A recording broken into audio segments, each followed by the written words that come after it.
Gracias, Orlando, por atendernos, muy amable. Empiezo con vos. Bueno, ¿cómo estás viendo los anuncios que ayer hizo Sergio Massa?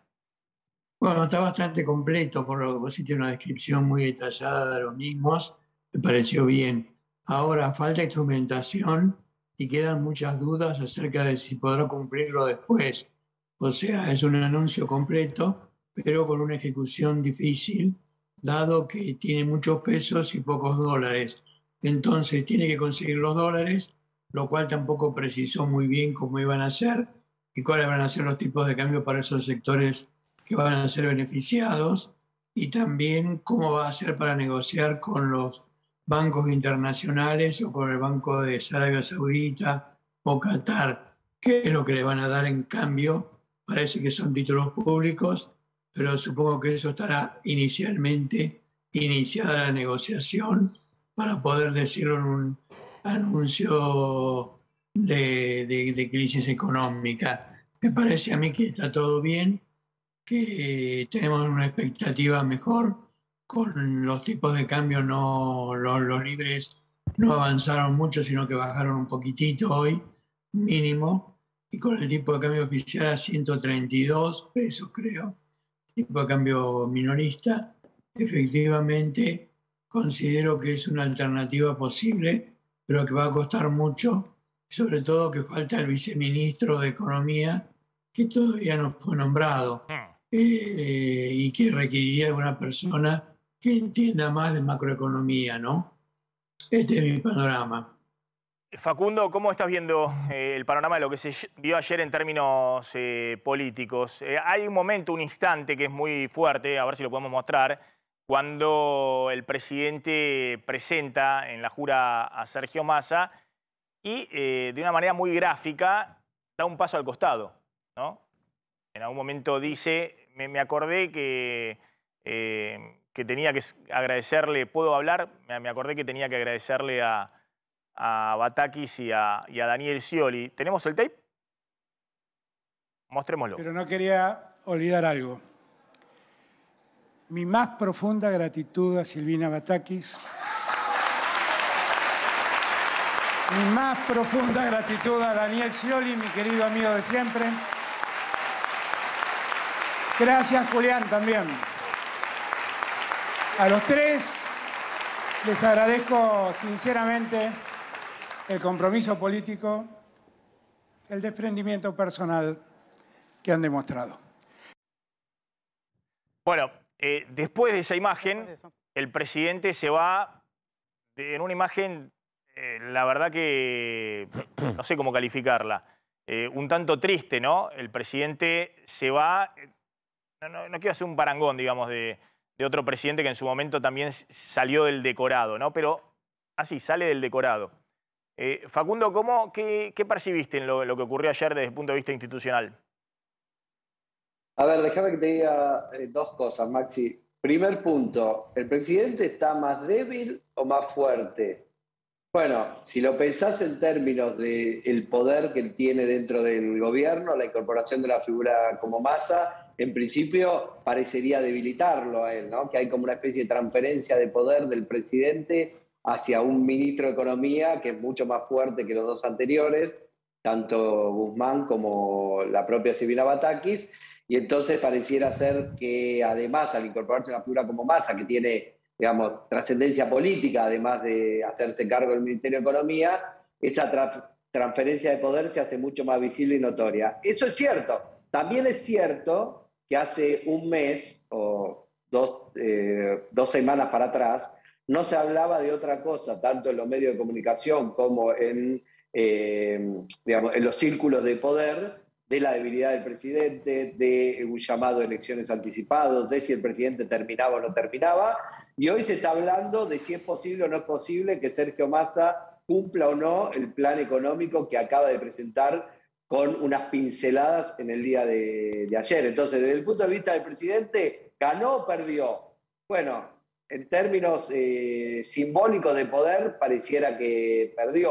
En términos de tiempo, pareciera que ganó tiempo. Porque, digamos, de alguna manera, al poner a Sergio Massa como ministro de Economía, le permitió descomprimir una situación en términos de cierto desacumulación de poder político que parecía no tener fin y que Sergio Massa oficia de alguna manera como tapona esa pérdida de poder político, ya no de él en términos personales, sino de su propio gobierno. Entonces la pregunta es, Alberto Fernández sin su gobierno tampoco es nada.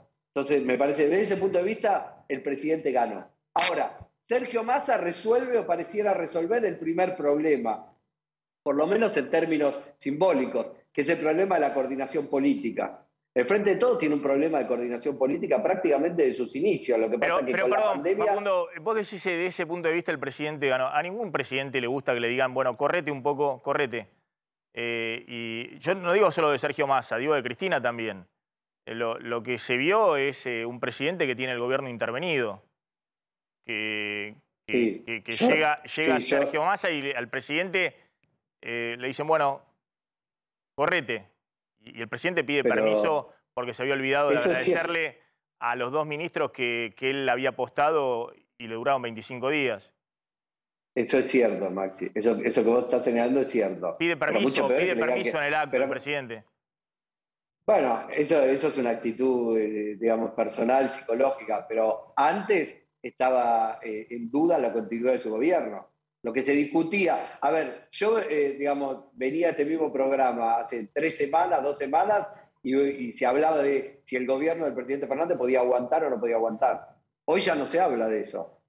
Hoy se está hablando de si las medidas de Sergio Massa van a ser exitosas o no van a ser exitosas. De alguna manera, de la agenda pública se corre el eje si el gobierno resiste o no resiste, y se está hablando sobre si el plan económico de Sergio Massa es sustentable o no es sustentable. Entonces, la pregunta es, ¿ganó o perdió? Bueno, no sé qué es mejor, si correrse un poco de la centralidad del poder y que tenga menos relevancia su figura en su gobierno, o en realidad que su gobierno no sea visualizado como un gobierno que puede llegar al final de su mandato.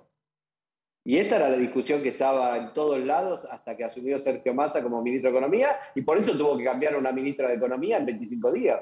Si no, no se explica. Si no, ¿cómo se explica que Batakis en 25 días haya tenido que correrse del lugar, haya viajado a los Estados Unidos, haya vuelto y se haya corrido del gobierno? Entonces, hay que asumir la debilidad que estaba el gobierno de Alberto Fernández para entender por qué él tiene que hacer esta cesión y esta transferencia de poder a Sergio Massa. Por supuesto, después, obviamente, en términos personales no le va a gustar, se va a sentir que le sacan una cuota de poder. Ahora, la pregunta es esto mejor o lo anterior mejor? Entonces, en el cálculo político, tengo mis dudas si ganó o perdió. Dejémoslo ver, porque si Sergio Massa le va bien, y eso le permite llegar exitosamente al final de su gobierno, yo te diría, no sé si perdió. No, pero está claro que todas las movidas que hacía hasta ahora Alberto Fernández eran movidas que nosotros decíamos, no está buscando salir de la crisis, sino acelerarla. Es decir, todos los pasos que dio, incluido cómo le renunció Guzmán, era el desmanejo de Alberto Fernández acelerando la crisis. Además de la contribución de Cristina recitando en público recetas económicas que son las contrarias de la que trataba de aplicar Guzmán, Batakis y ahora Massa. Pero bueno, está claro que hay un gobierno intervenido, que entre Massa y Cristina le dijeron correte y vamos a tratar de ver si esto funciona. Hay un gobierno en el cual, digamos, el presidente tiene mucho menos peso en la toma de decisiones del que tenía antes, pero un gobierno que tiene una expectativa diferente a la que tenía cuando el presidente era el único que tomaba las decisiones. Entonces, si eso ganar o perder, es una discusión que yo dejo abierta. ¿Cómo lo sienta el presidente en términos personales? No lo sé. Digamos, no soy psicólogo, soy analista político. Ahora, en términos de resultado final, si a Massa le va bien, el resultado para el presidente también va a ser bueno. Entonces, ahora hay una discusión abierta, y déjame con esto te digo el segundo punto que me parece importante para plantear respecto también de lo que planteó Orlando, que es el siguiente.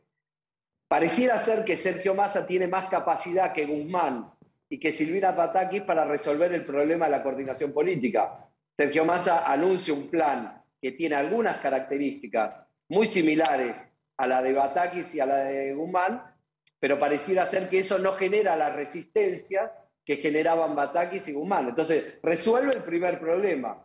Pero eso, digamos, es solo de corto plazo. Lo que ahora tiene que pasar es a la resolución de los problemas en términos concretos, ¿no? Digamos, lo otro es espuma, ¿no? La coordinación política. Con la coordinación política solo no se come. Tienen que tener éxito en sus políticas económicas. Y ahí entra otro factor a jugar, que ya no depende solo de las habilidades de Sergio Massa o de que pueda cumplir estos anuncios que Orlando señaló que todavía no ha desarrollado en profundidad y que vos también señalaste, sino también el factor tiempo. Vos decías, julio ya está, agosto ya se comió. Massa lo dijo, sí. Digamos, y por eso, ¿cuánto tiempo le queda? Entonces la pregunta ¿es posible desarrollar un plan de estabilización y resolver los desequilibrios macroeconómicos en 6 meses? Mirá, bueno, no sé, eso, los economistas. Le preguntamos a Orlando, digamos, que pasó la experiencia de la segunda hiper, ¿no? La de Menem ahí en el Banco Central. Orlando, ¿qué debería esperarse para que alguien dijera, bueno, Massa puede lograr estabilizar la situación y puede pensar en una especie de plan B? Está claro que quiso enviar la señal de que no iba a devaluar sin reservas, que va a buscar fortalecer las reservas, lo dijo con todas las letras, y después ver cómo hace para ir corrigiendo la brecha. ¿Qué debería pasar en las próximas semanas o cuáles debieran ser los próximos pasos del gobierno? Yo creo que ahí va a haber que ver cuál tipo de cambio pone oficial para los 4 sectores que anunció que van a tener mejoras, o sea, el campo, algunos sectores productivos como el petróleo otros para la batería de autos o de celulares. Me parece que ahí vamos a tener que ver un poco un tipo de cambio nuevo, porque está muy antiguo el tipo de cambio oficial. Con ese tipo de cambio es difícil conseguir tantos dólares como él cree, porque va a ser difícil que quieran entrar al país con ese valor tan bajo comparado con el 291 del dólar blue o del 289 del dólar para la empresa. Me parece que hay mucha diferencia. Y por otro lado, la paridad teórica de equilibrio que calculamos en el estudio Ferreres es de 195 para el dólar oficial con Estados Unidos y de 205, 210 para el dólar múltiple comparado en cuenta todas las exportaciones que hace Argentina. Entonces me parece que va a tener que ver algo de shock en materia cambiaria para que podamos creerle un poco más. De lo contrario quedaría como una especie de intento, pero sin concreción, y que puede ser igual que los anteriores. Ahora, ¿coincidís con esta visión de acumular dólares primero en la reserva, tener algo de munición en la reserva, más allá de la suba de la tasa de interés, que tengo entendido que va a seguir subiendo? Es decir, más allá de lo básico, tener algunos dólares en la reserva para después poder hacer algún tipo de modificación cambiaria, pues también estamos con un piso inflacionario elevadísimo. Un ministro necesita también construir confianza, porque este es un gobierno que tiene 0 confianza en medio de una corrida cambiaria. Entonces, si alguien entra con una devaluación, ya pulverizás la confianza de inicio. Estos no son los planes donde vos estabas en el inicio de un gobierno y haces una movida y te bancás un costo político 3 meses y después la economía despega como un cohete. Yo creo que para obtener dólares vos tenés que devaluar algo en el mercado oficial. De lo contrario, sería difícil conseguir un resultado significativo. Me parece a mí que eso es así.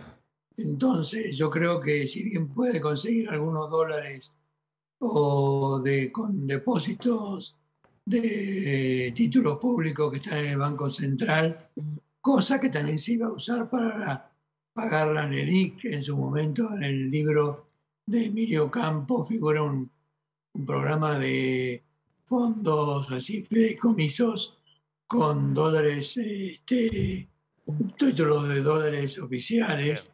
Ahora se van a usar para conseguir algunos dólares sin esa necesidad de dolarizar. Bueno, vamos a ver si eso ocurre en la práctica, pero yo creo que él va a requerir un ajuste cambiario oficial importante no digo del 30%, pero por ahí del 20% en materia de tipo de cambio oficial, para Bien. poder convencer más a los distintos prestadores de dólares. Orlando, te agradezco, muy amable como siempre. Se nos está terminando el Zoom con Orlando, que estaba la ventanita apareciendo. Muy amable como siempre, Orlando Ferreres.